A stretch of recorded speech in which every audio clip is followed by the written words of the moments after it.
visual CR po. Para po kayo dahil wala po kayong helmet. Ha? Okay, so salamat po. Okay lang.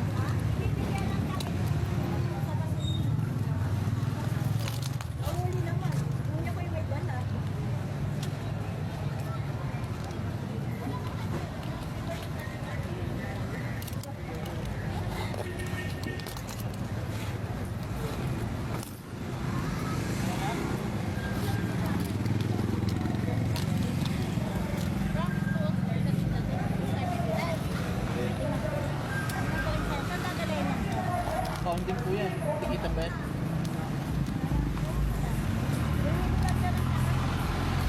Tikitan. Founding po yan sa bagbagi. Ha? Bagbagi po yan, dadalhin. Tikita. Opo.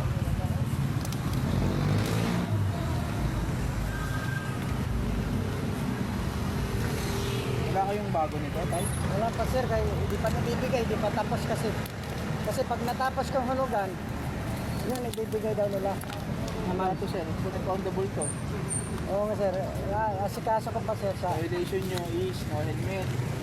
Taas, unregister. Ang unregister po natin is for impoundable. Sir. Sorry sir, kaya hindi ko na na helmet sir.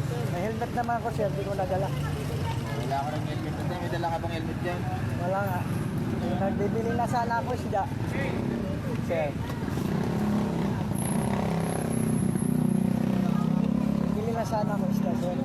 Hindi mo nabibigay kahapon, pumunta ako doon. Di pa tapos kasi. May lisensya. Wala. Meron lisensya, no helmet. Tapos unregister. Ano na sir? Puro yung pound na kuya, kuya, titikita ka doon sa violation mo ha.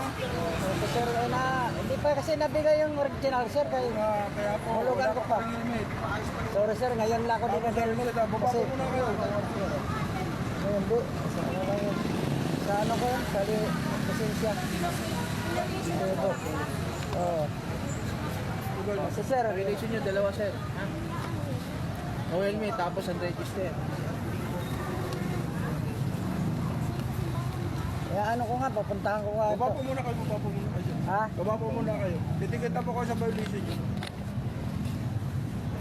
Tapos tubusin ninyo yan ha. Kasi dadala namin yan sa impounding. Puntahan ninyo yan sa bagbagin. Sa Bagbaw, minsan yun. Oo, kung kaya nyo tubusin nyo, tubusin nyo po. Lisensya mo, sir. Punta kayo ng kay mall sa third floor, tubusin nyo ngayon. Ngayon, pag hindi mo natubos ngayon yan, dadalhin po namin yan sa bagbagin.